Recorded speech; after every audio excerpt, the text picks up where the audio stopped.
우리 인사 나누도록 하겠습니다. 주님의 이름으로 사랑하고 축복합니다. 네, 주님의 이름으로 사랑하고 축복합니다. 주님의 이름으로 사랑하고 축복합니다. 네, 그렇습니다. 제가 이제 십계명을 제가 찾은 이제 처음부터 오늘 이제 마지막 10번째 계명을 함께 우리가 묵상할 텐데요. 8월 2일부터 제가 십계명을 시작해서 3달 만에 이제 십계명을 마치게 되더라고요. 그래서 시간으로 보면요. 보통 대학원 일수가 한 12시간, 15시간이거든요. 그래서 여러분, 대학원 수업 한 과목을 받은 거예요. 그래서 이 십계명뿐만 아니라 앞으로 선포되는 그 말씀 하나하나를 내 삶 가운데 또 잘 새기기를 축복합니다. 이 십계명, 마지막 계명을 제가 준비하면서, 이 계명 하나하나에 어떤 윤리적인 것보다는 하나님의 구원의 은혜가 들어가 있구나라는 것을 우리가 함께 찾아볼 수가 있었습니다. 이제 오늘 마지막 십계명 말씀을 이제 우리가 묵상할 때 그 제목이 내 이웃의 집을 탐내지 말라라는 말씀이에요. 그죠? 그리고 이제 구체적으로 우리 말씀에서는 집 안에 있는 이제 이웃의 아내, 그 다음에 남종, 여종, 소나, 낙이나, 그리고 또 모든 소유, 물론 모든 소유라고 이렇게 얘기를 하고 탐내지 말라고 하고 있습니다. 그래서 그 소유 중에는 생명이 있는 소유와 생명이 없는 소유가 있다는 거죠. 그것들을 모두 탐내면 안 된다라는 말씀이 바로 우리 마지막 10번째 계명이 됩니다. 근데 이제 이 10번째 계명은요, 우리가 앞에서 묵상한 5번째부터 9번째 계명은요, 그 죄들이 겉으로 나타나지거든요. 근데 이 10번째 죄는요, 겉으로 나는 죄가 아니에요. 그죠? 여러분, 내가 탐내고 있는 거 밖에서 보여요, 안 보여요? 네. 보이죠? 제가 뭘 탐내고 있는지 여러분 아세요? 모르세요? 모르잖아요. 그러니까 이거는 밖으로 드러나는 죄가 아니에요. 오직 자신만 알고 있는 거죠. 그죠? 오직 자신만 알고 은밀한 마음의 죄인 거죠. 여러분, 그렇지만 이러한 은밀한 죄이지만은 하나님께서 우리의 심장을 살피시고 폐부를 시험할 뿐만 아니라 우리의 마음과 생각까지 감찰하고 계십니다.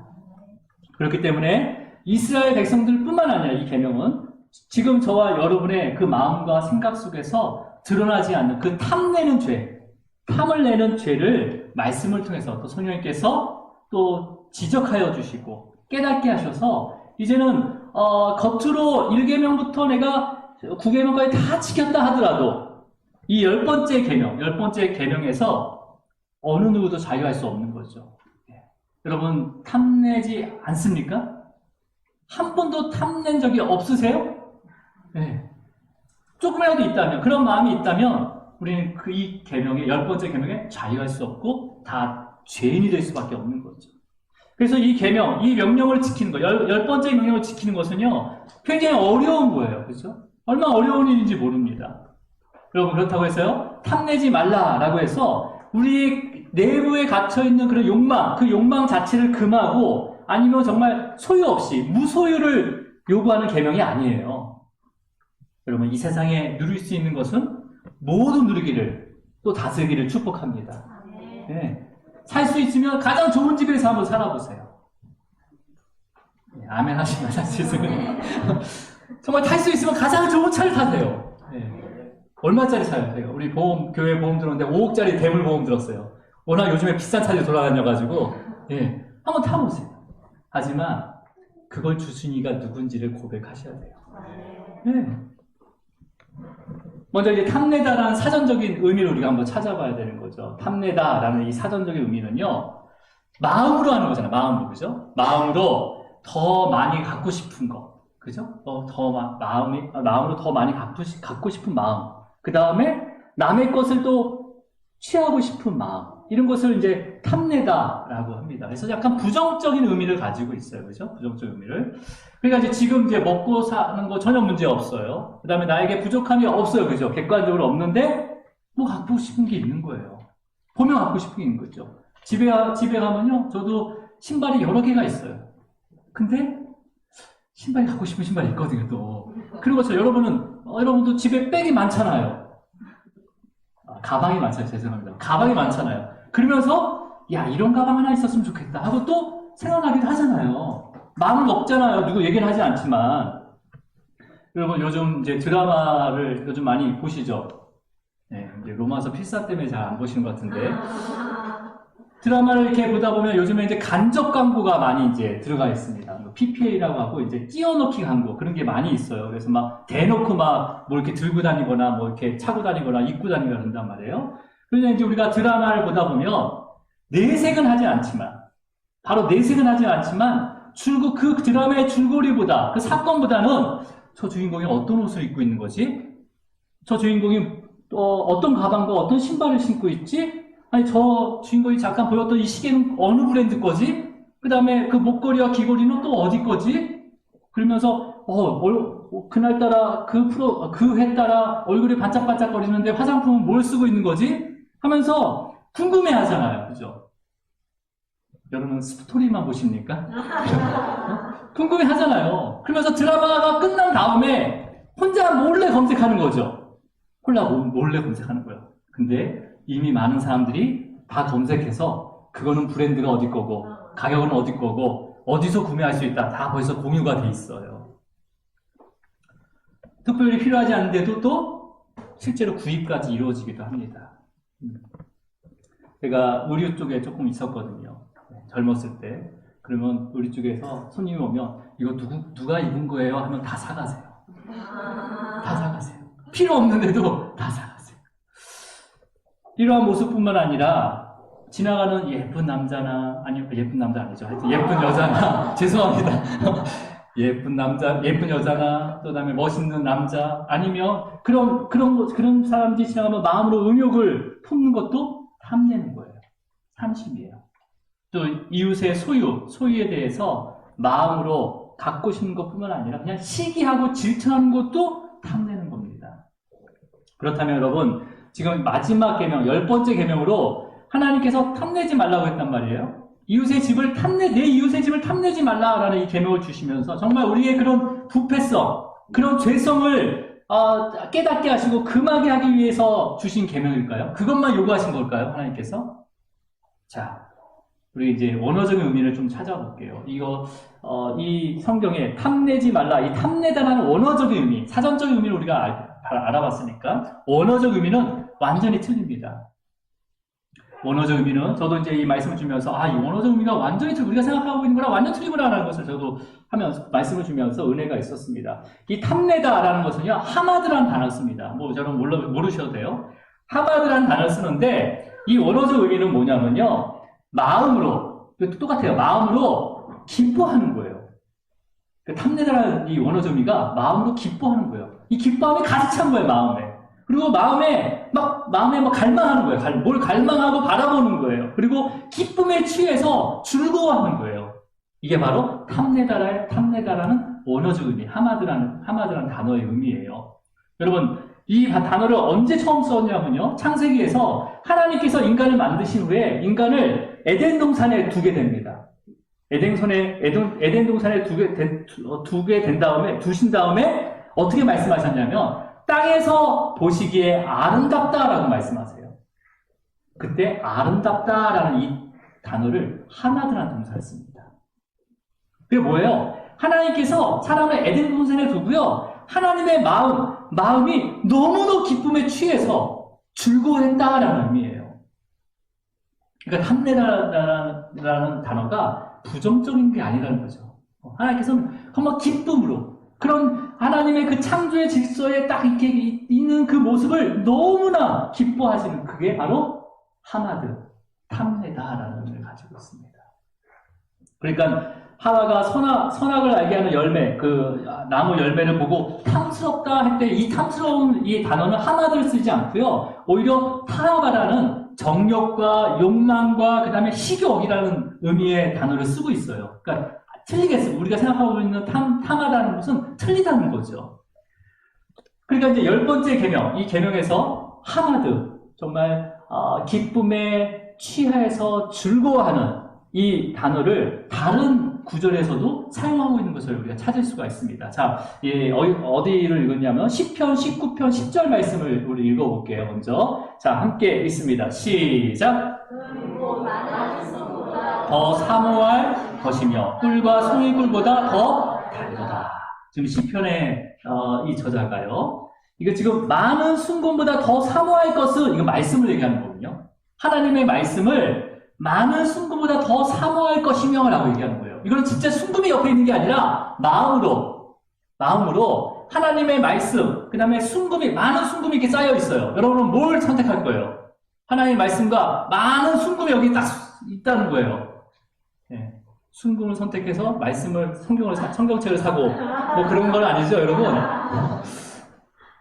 마음으로, 아무리 많은 순금 있더라도 나는 말씀을, 더 사모할 것이다. 이 사모할 때 이 하마드를 씁니다, 하마드. 갈망하는 거죠. 바라보는 거죠, 그죠? 그러니까 여러분, 하나님 말씀을 마음 가운데 많은 순간보다 더 기쁨에 취하고 즐거워했다는 거예요. 그 말씀을 통해서. 말씀으로 나는 더 기쁨을 취하고, 그 다음에 더 즐거워했다라고, 그게 바로 탐내다. 하마드 언어적인 의미를 가지고 있습니다. 그러니까 여러분, 이 탐내다라는 것은 우리가 생각하는 사전적 의미하고는 전혀 틀린 거잖아요. 그죠? 원어적 의미는요. 자, 하나만 더 볼게요. 이사야서 53장 2절 말씀이에요. 자, 읽어보겠습니다. 시작. 연한 숨 같고 마른 땅에서 나오고 고운 모양도 없고 풍채도 없은즉 우리가 보기에 흠모할 만한 아름다운 것이 없다. 그래도 흠모할 만한 할 때 요 단어를 하마드를 씁니다. 하마드. 그러니까 여러분, 지금 제가 이제 구약 성경을 쭉 검색하면서 하마드라는 그 단어를 쭉 검색을 해봤어요. 했더니 28개가 나오더라고요. 그 사용하는 그 구절이. 근데 거기서 거의 한 70에서 80%가 다 이렇게 긍정적인 의미에서 사용을 하고 있습니다. 그러니까 여러분, 이 하마드, 기뻐하고, 바라고, 그 다음에 갈망하고, 즐거워하고, 기쁨으로 취하는 이러한 긍정적인 의미는요, 또 어떤 대상일 때만 긍정적으로 쓰여집니다. 어떤 게 대상일 때냐면, 오직 여호와 하나님이 대상일 때. 오직 예수 그리스도를 예표하는 것을 대상으로 할 때. 그리고 생명의 말씀. 이것을 앞에 두었을 때, 이 탐내다, 하마드라는 단어는 긍정의 의미로, 기쁨에 취하여 즐거워하는 이러한 의미로 사용되고 있어요. 모든 성경에는요. 근데 반대로, 대상이 하나님 외에 다른 것을 탐낼 때는요, 뒤에 부정하게 됩니다. 탐내지 말라 이렇게 해버려요. 그러니까 여러분, 탐내지 말라. 요 부분을 한번 성경 찾아볼게요. 잠언서 6장 25절 말씀이에요. 잠언서 6장 25절. 우리 한번 읽어볼까요? 시작. 그 눈꺼풀에 홀리지 말라. 너의 마음에 그의 아름다움을 탐하지 말래요. 이 그의 아름다움, 이 그는 누구냐면 악한 여인을 얘기합니다. 음녀를 얘기하고 이방 여인을 얘기하고 음란한 여인을 얘기해요. 즉, 이 그의 아름다움이 뭐예요? 사탄의 유혹을 말하는 거죠. 더 나아가는 모든 물질과 그 다음에 명예와 권력도 포함이 되어 있어요. 그러니까 여러분, 이 눈꺼풀에 홀리지 말라라는 것은 잉크하면서 유혹하는 것을 넘어가지 말라는 거예요. 여러분, 여자만 잉크해가지고 넘어가는 게 아니에요. 그죠? 네. 명품도 잉크합니다, 우리에게. 그렇잖아요. 보이진 않지만 명품이 나한테 잉크를 하고 있어요. 그 마음이 어디가 있냐는 거죠. 네. 고급 자동차도 가다가 잉크 한번 해줘요. 네? 그리고 그 명예와 권력, 그런 것도 다 우리에게 윙크를 하면서 유혹하고 있다는 거죠. 우리 마음에, 여러분 마음에요, 하나님 아닌 다른 것으로 기쁨을 취하고 즐거워하게 되면요, 이러한 세상의 윙크에 다 넘어가게 돼 있어요. 그 정도로 우리는 연약한 존재인 거죠. 여러분, 성경은요, 그 대상이 하나님이 아니면 탐내는 것을 모두 금지하고 있습니다. 모두 금지하고 있어요. 그래서 사도 바울이 뭐라고 합니까? 탐내는 것, 즉 탐심이 곧 우상 숭배다라고 가르치고 있어요. 자, 골로새서, 너무나 잘 아는 말씀이지만 골로새서 3장 5절 말씀이에요. 우리 함께 읽습니다. 시작. 사욕과 악한 정욕과 탐심이니 탐심은 우상 숭배입니다. 탐심. 여러분의 마음에 하나님 외에 더 기쁨을 취하고 즐거워하는 그런 탐심이 있다면 하나님이 제일 싫어하는 죄를 범하고 있는 거예요. 그러니까 10번째 계명의 긍정 명령이 뭐예요? 그러면 이게 부정, 내 이웃의 집을 탐내지 말라라는 이것을 긍정 명령을 받게 되면 뭐냐면 우리의 마음으로 오직 하나님만을 탐해야 된다는 거예요. 오직 하나님만을 탐해야 되는 거예요. 그러니까 즉 하나님만으로 기쁨을 취하고 하나님만으로 즐거워해야 한다라는 게 바로 10번째 계명의 긍정 명령입니다. 여러분 하나님만으로 기쁨을 취하고 그 다음에 즐거워하고 만족하고 있습니까? 9시에 여기도 한 명도 안 계시더라고요. 네.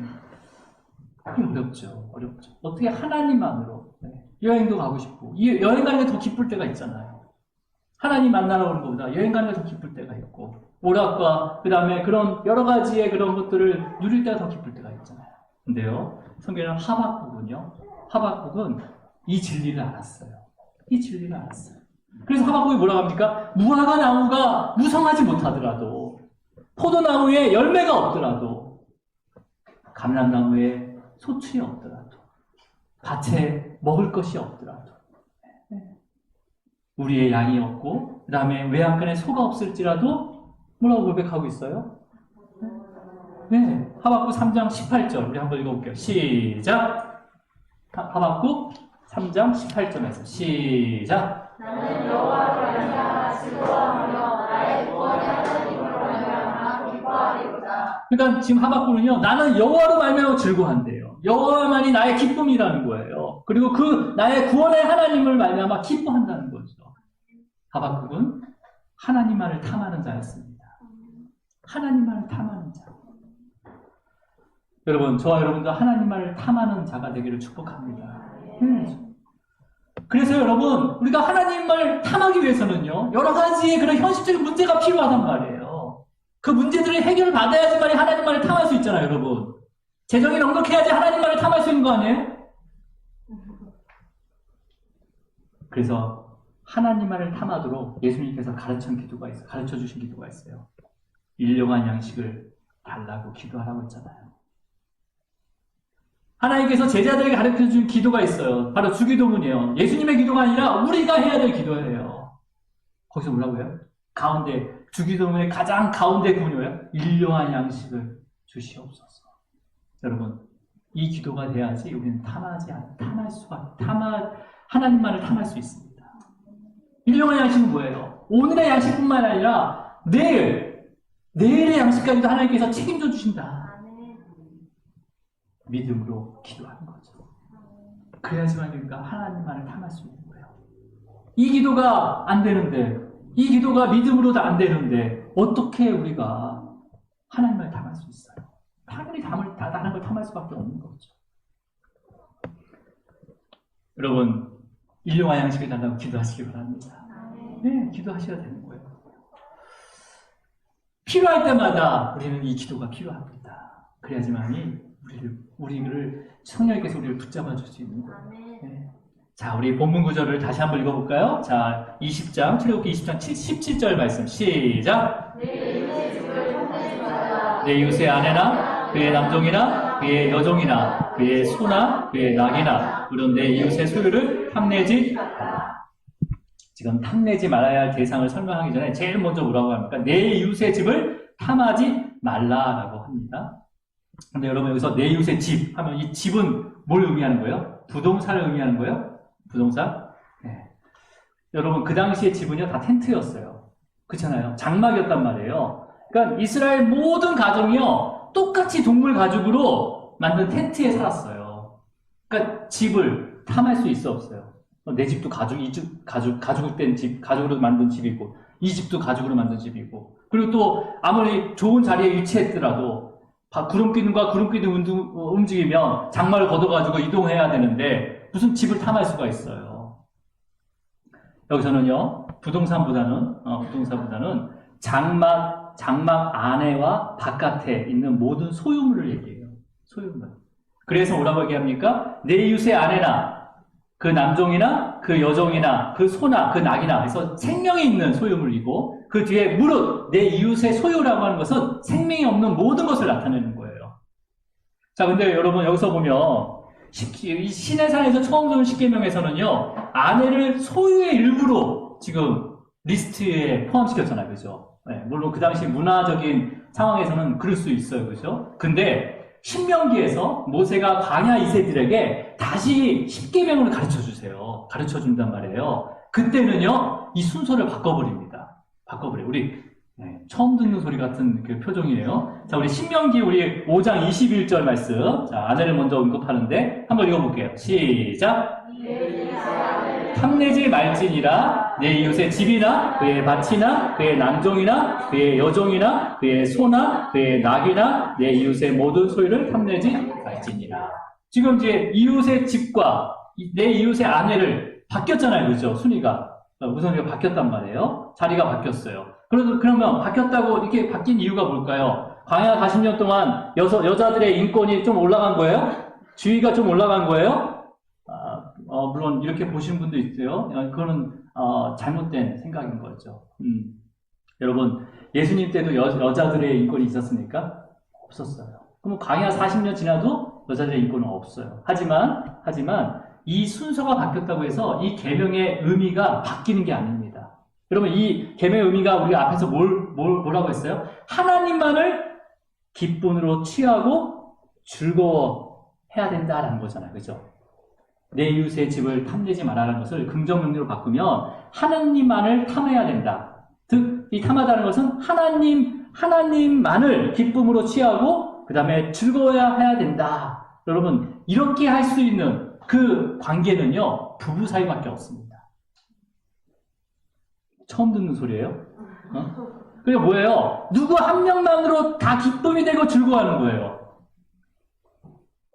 이건 부부 사이만 가능한 거예요. 경험해 보셨죠? 경험해 보실 거예요, 아마. 신혼부부에게는 여러분, 신랑이 신부의 전부 아니에요? 신혼부부. 지금 방금 결혼한 사람들, 뭐 지금도 그런 분 사람도 있을 수 있어요. 당신이면 돼. 다 필요 없어. 예. 그러니까 신랑이 신부의 전부였어요, 신혼부부. 신혼 때는요. 신부는 신랑의 전부죠. 그죠? 왜 안 되잖아요, 신부를. 그럴 때가 있었지 않았어요? 전부일 때가 있었잖아요. 그렇기 때문에 여러분, 내 이웃의 아내를 탐하지 말라라는 이 명령은 뭐예요? 이걸 바꾸면, 긍정명을 바꾸면 뭐예요? 나의 아내만을 탐해야 된다라는 거잖아요. 그죠? 신명기에 기록된 이 10계명의 10번째 계명은 내 이웃의 아내를 탐하지 말라. 이것을 긍정명령으로 바꾸면 나의 아내만을 탐해야 된다라는 거죠. 아내만으로 즐거워하고 아내만으로 기쁨을 취하고 즐거워해야 한다라는 의미잖아요. 여러분, 이 명령은요, 하나님만을 탐하라라는 의미에 적극적으로 주시는 명령을 업그레이드 시킨 거예요. 이웃에서 뭘로 갔어요? 부부로 갔잖아요, 부부로. 그러니까 지금 뭐예요? 성경은요, 하나님과 이스라엘 백성들과의 관계를요, 신랑과 신부, 부부로 항상 비유하고 있습니다. 그렇기 때문에 모세가 이 신명기에서 이 선포한 10번째 계명, 내 아내를 탐하지 말라라는 것은요, 이 성경의 흐름에 오히려 더 맞을 수가 있는 거죠. 그러니까 의미가 틀린 게 아니라는 거예요. 왜 이렇게 바꿔놨지? 오히려 더 강조한 거죠. 그러니까 우리가 윤리적으로, 도덕적으로 보게 되면요, 이게 뭔가라고 할 수 있지만, 우리가 그 원어적으로 봤을 때, 하나님만을 취해야 된다. 그럼 이걸 하나님만으로 기뻐하고, 기쁨을 취하고 즐거워할 수 있는 것은 부부관계일 때, 하나님과 내가 완전히 한 몸일 때만 이루어질 수 있는 거예요. 그가 나의 전부이고, 내가 그의 전부잖아요. 그죠? 그러면 여러분, 성경에서 이웃의 아내를 탐하지 말아야 되는 이유를 또 말씀하고 계세요, 성경에는요. 또 먼저 우리가 전도서 9장 9절을 읽어볼게요. 전도서 9장 9절. 함께 읽습니다. 시작.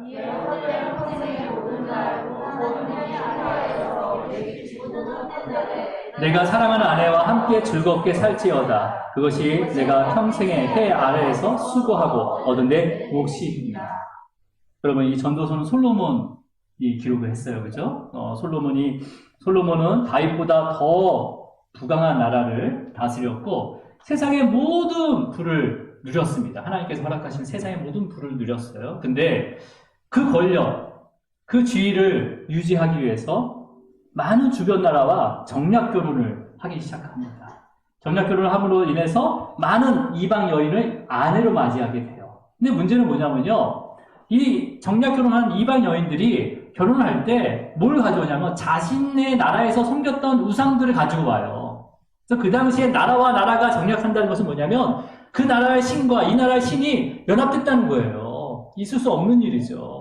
그러니까 그것을 인정했다는 거예요. 그래서 그 우상을 가져옴으로 인해 가지고 이스라엘 나라는요 우상을 받아들이게 됩니다. 그러니까 왕과 그 왕비가 우상을 가지고 우상을 믿게 되니까 백성들은 당연히 그게 잘못된 거라고 생각하지 않고 자연스럽게 그 우상을 접할 수가 있는 거잖아요.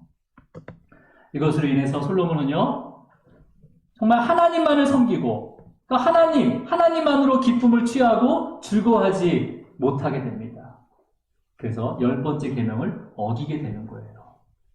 우리 열왕기상 11장 4절 한번 읽어볼게요. 자, 시작. 사람의 나이가 많을 때 그의 여인들이 그의 마음을 울려 자신들을 따르게 하였으므로 왕의 마음이 그의 아버지 다윗의 마음과 같지 아니하고 그의 하나님 여호와 앞에 온전하지 못하였습니다.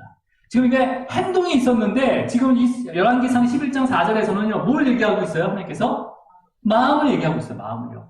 실제적으로요 솔로몬은 죽을 때까지 하나님 앞에 모든 제사를 잘 드렸어요. 근데 빠지지 않고 드렸지만 마음이 돌아선 거예요. 우리가 이렇게 예배의 자리를 오고 있지만은 우리의 마음이 지금 어디를 향하고 있는지를 또 어떤 마음이 더 기쁜지를 우리 한번 돌아봐야 되는 거죠. 그죠? 그래서 이 죄로 인해서 솔로몬은요 하나님의 징계를 받게 되고요. 이것으로 인해서 이스라엘은요 남유다와 북이스라엘로 나눠지게 됩니다. 그리고 한 몸이었던 나라가 이렇게 나눠지게 된 거잖아요. 그죠? 원래 한 몸이었는데. 그러니까 솔로몬이 전도서 이 9장 9절에서 언급한 사랑하는 아내라고 이 육신의 아내를 얘기하는 거가 아니라 바로 이스라엘의 유일한 남편이고 신랑이신 여호와 하나님을 가리키고 있는 거예요. 자, 우리 다시 한번 전도서 9장 9절을 읽어볼게요. 시작.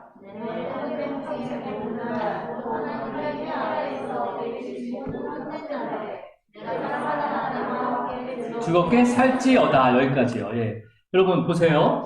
자, 하나님과 이스라엘 백성들이 한 몸인 부부관계로 지금 하나님과 이스라엘 백성들은 뭘 통해서 만나게 하셨냐면 제사를 통해서 만나게 하셨단 말이에요. 제사를 통해서 하나님은요 그 기쁨을 취하고 그다음에 즐거워하면서 그런 사이 한 몸인 사이였어요. 근데 솔로몬 자신이 그 마음 가운데 하나님 외에 다른 것을 더 탐내게 된 거죠. 더 기뻐하고 그 이방 여인 아내의 그 우상을 더 바라보게 되는 거죠. 그게 분산이 되는 거예요. 분산이요. 하나님을 안 섬겼다는 게 아니에요. 그걸 섬기면서 또 이것도 섬겼다는 거예요. 마음이 나눠진 거죠. 그래서 하나님 관계가 깨졌어요. 솔로몬은 그것을 깨닫고 나서 이 전도서를 기록하기 시작했어요. 그래서 헛되도다라고 시작하잖아요. 그러면서 뭐라는 거예요? 즐겁게 살지어다 라는 거 뭐예요? 자기가 즐겁게 살지 않았기 때문에 하나님과 한 몸으로 즐겁게 살지 않았기 때문에 즐겁게 살지어다 라고 얘기하는 거예요. 우리에게.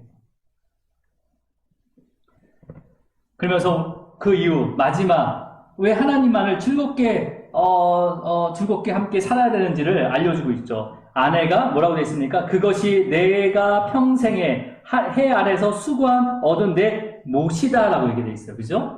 여러분 지금 누구를 얘기하는 거예요? 그것이는 뭐예요? 그래서 그것을 누구를 가리키는 거예요? 그것이 사랑하는 아내. 그러니까 하나님이 아내가 평생 해 아래서 수고한 얻은 몫이라는 거예요. 그러면 여러분 지금 우리가 이 말씀을 접할 때 여러분 아직 평생 안 됐잖아요. 그죠? 지금까지 살아온 수입과 또 내가 지금부터 평생 앞으로 살아올 그 모든 수입을 합친 것이 그 몫이 우리는 연봉이라고 평봉이라고 해야 되나요? 연봉 월급 뭐 이렇게 돼. 그 몫이 누구라는 거예요? 내 아내라는 거예요. 내 남편이라는 거예요. 바로 하나님이라는 거예요. 하나님이라는 거예요. 그러니까 내 평생에 받을 수입을 미리 땡겨가지고 가불한 것까지 다 합해가지고 그가 바로 누구냐면 내 아내고 남편이라는 거예요.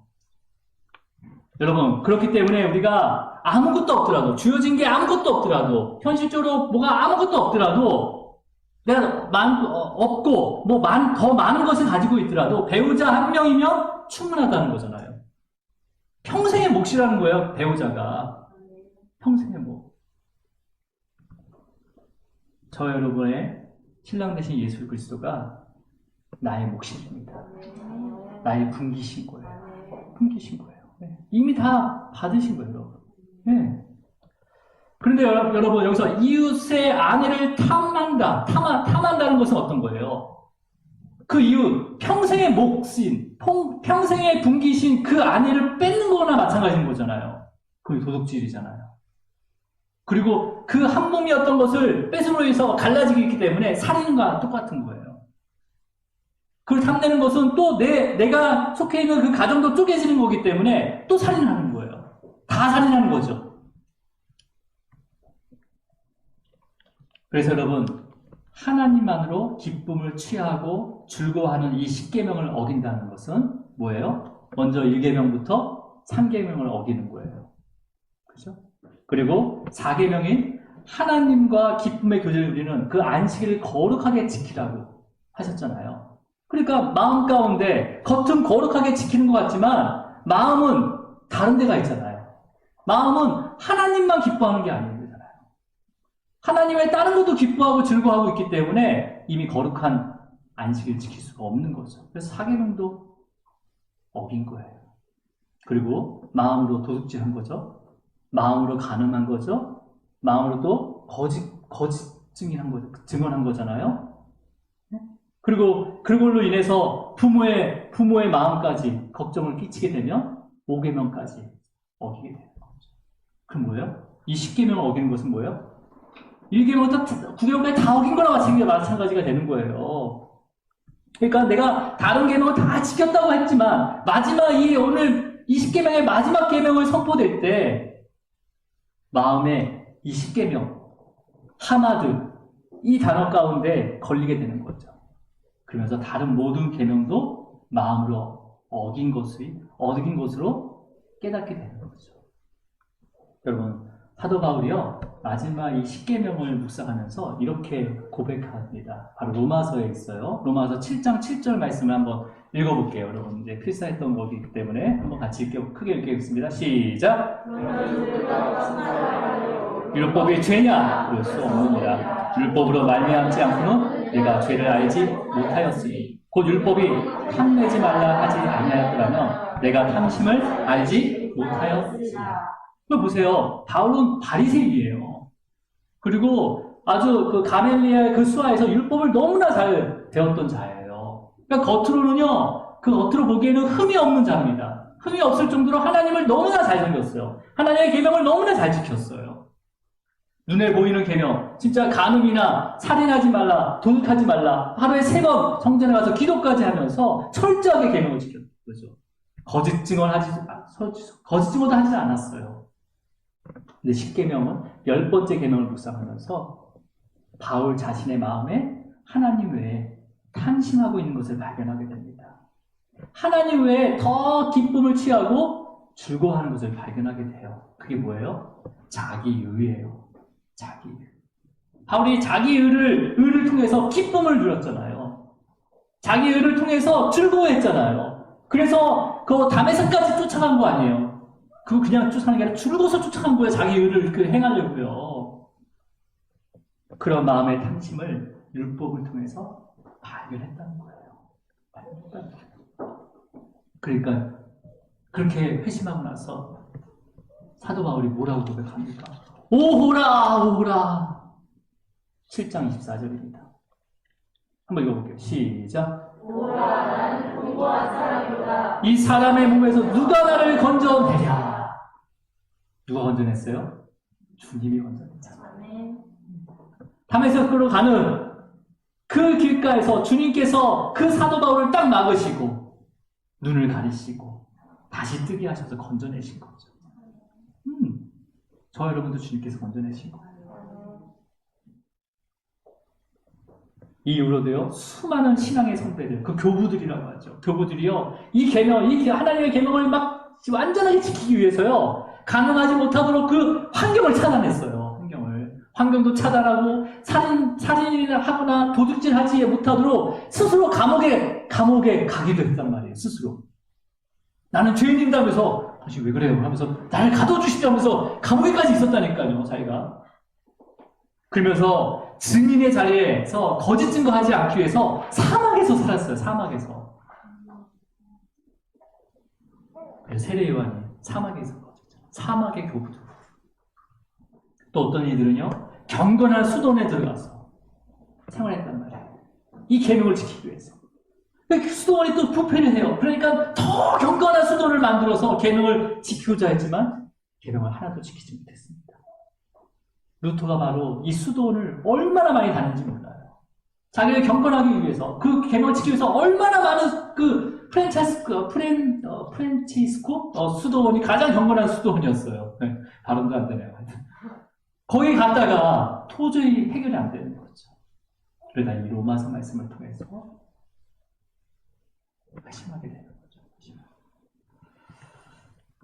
여러분, 인간의 본성 안에 있는 그 탐심과 탐욕은요, 우리의 의지, 우리의 노력, 아니면 어떤 수련 과정을 통해서 제거되는 게 아닙니다.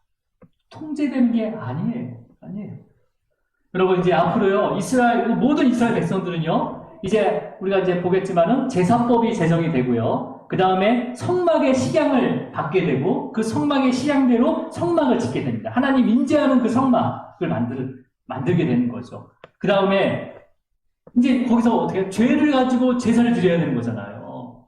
그러니까 이 사람들이 나는 계명을 잘 지키겠습니까? 준행하겠습니까? 아주 선언을 하거든요. 근데요, 이스라엘 백성들이요, 아무리 잘 지킨다고 하더라도 이 10번째 마음에 탐내는 거, 여기에 다 무너져 버리는 거예요. 지킬 수 없음으로 인해서 매번 그 속죄를 위해서 제물을 준비하고 성막으로 가지고 와서 하나님께 제사를 드리게 됩니다. 그러니까 이번 주는 내가 말씀 다 시켰으니까 오늘 안 가도 되겠지 하는 게 아니라 이 마지막 계명, 10번째 계명에서 이 마음에서 다 무너져 버리는 거예요. 그러니까 매주 갈 수밖에 없는 거예요. 또 아니면 매일 갈 수도 있는 거죠. 그 이스라엘 백성 입장에서는 어떻겠어요? 이 제사를 통해서 이 속죄를 받았다고 기뻐하고 믿었지만은 다시 마음에 하나님보다 더 기쁨을 취하고 즐거워하는 대상이 있다는 그 탐내는 그 죄를 율법을 통해서 발견하게 되는 거잖아요. 금방 속죄하고 왔는데. 그 뭐예요? 또 가서 율법대로 제사를 지내야 되는 거잖아요. 오늘 마감됐으면 내일 아침 일찍 가야 되는 거죠. 그죠? 그러니까 반복해서 제사를 드릴 수밖에 없는 거예요. 얼마나 힘들겠어요. 그렇잖아요.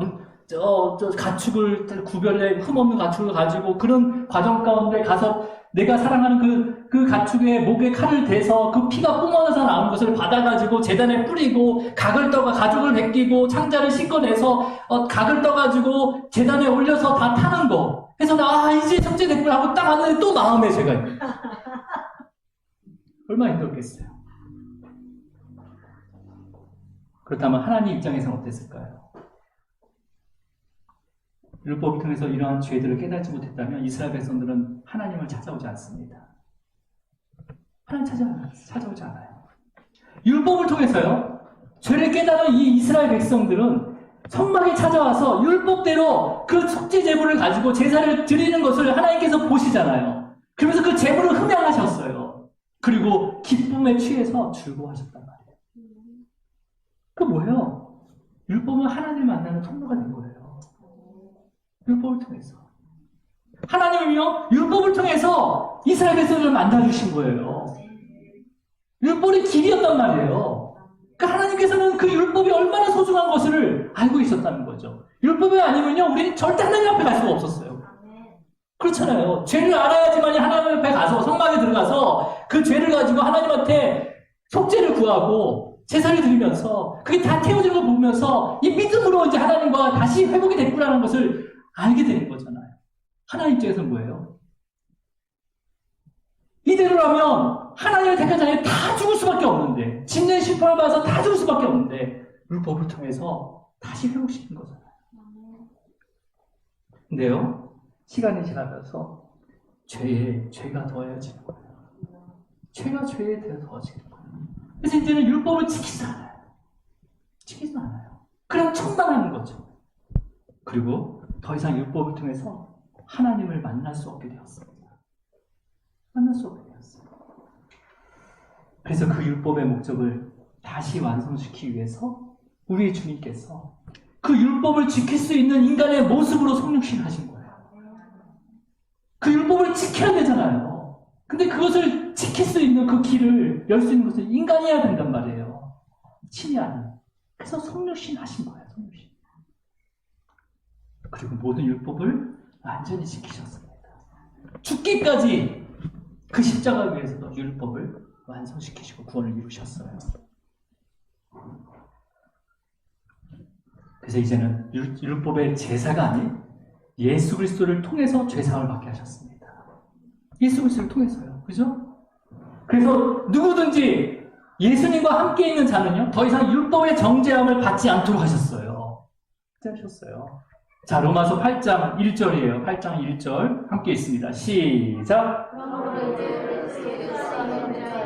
결코 정죄함이 없나니. 여러분, 예수 안에 있다는 게 뭐예요? 예수님을 진짜 신랑으로 믿고 신랑 되신 그 예수 그리스도만으로 충분하고 만족하다고 믿는 자들이잖아요. 그렇죠? 바로 자족하는 자들이에요. 자족하는 자들. 여러분, 우리 스스로 자족할 수 없습니다. 아무리 많은 것을 풍성하게 주더라도 그걸 자족하지 못해요. 믿음으로 자족할 수 있습니다. 믿음으로 자족하는 거예요. 믿음으로. 이 믿음도 성령께서 주시는 겁니다. 여러분, 사도 바울이요, 감옥에 있으면서 빌립보에 편지를 보내게 되는데요. 그 편지를 통해서 뭐라고 얘기하는지 아세요? 내게 능력 주시는 자 안에서 내가 모든 것을 할 수 있느니라는 얘기예요. 지금 사도 바울은 어디에 있다고요? 감옥에 있어요. 무슨 거기서 능력이 필요해요? 그냥 나오는 것만 해도 큰 능력이죠. 근데 나오지도 않은데도 내게 주시는 능력, 내게 능력 주시는 자 안에서 내가 모든 것을 할 수 있다고 얘기하는 거예요. 그러니까 뭐예요? 감옥 아니라도 주님과 함께 있으면 거기가 제일 안전하다는 거예요. 하나님이 인도하신 곳이라는 거죠. 그것이 바로 하나님의 나라라는 거죠. 여러분, 사도 바울은요, 뭘 봤을까요? 예수 그리스도가 바로 하나님의 아들이심을 알았습니다. 그리고 영광의 보좌, 하나님의 그 영광의 보좌 우편에 앉으셔서 천지를 감찰하시고 다스리고, 그 다음에 예수 그리스도만을 진짜 신랑으로 기쁨으로 취하면서 그 즐거워하는 그 믿음으로 사도 바울은 예수님과 한 몸이 되었기 때문에, 그리스도 안에 함께 있기 때문에 신랑 되신 그 그리스도의 그 의로움은요, 당연히 한 몸인 신부에게 전해질 수밖에 없는 거잖아요. 한 몸이 됐으니까, 의로우신 예수님과 한 몸이 됐기 때문에 그 의로움은 당연히 내가 전달받지 않더라도 당연히 전가되는 거예요. 덮어지는 거예요. 여러분, 이 의로움으로 결코 정죄함이 없게 되었습니다. 자, 우리 2절을 읽고 말씀을 마치겠습니다. 시작. 법이 사람의 법에서 너를 해방하였습니다. 그리스도 안에. 신랑 된 예수님과 한 몸이 되었기 때문에 이제는 그 생명의 성령의 법이요, 내가 갖고 있는, 죄인된 우리가 갖고 있는 죄의 사망의 법에서 완전 자유케 하였다는 거죠. 그래서 사도 바울은 뭐라고 고백하는 거예요? 주님 안에서 모든 것을 이룰 수 있다라고 믿음으로 선포한 거예요. 네. 여러분, 이 믿음만이 우리를 자유케 합니다. 네. 여러분, 성령께서요, 날마다 이 진리의 말씀을 통해서 우리의 믿음을 자라게 하십니다. 그래서 말씀을 붙잡으셔야 돼요. 말씀. 우리의 구원이시고, 그 말씀을 통해서 우리의 구원이시고, 길이시고, 생명이신, 진리이신 그 예수 그리스도만을 기쁨으로 취하고 즐거워하면서 나의 평생 분기신 그 예수 그리스도만을 탐하기를 주님의 이름으로 축원합니다. 아멘. 기도하시겠습니다.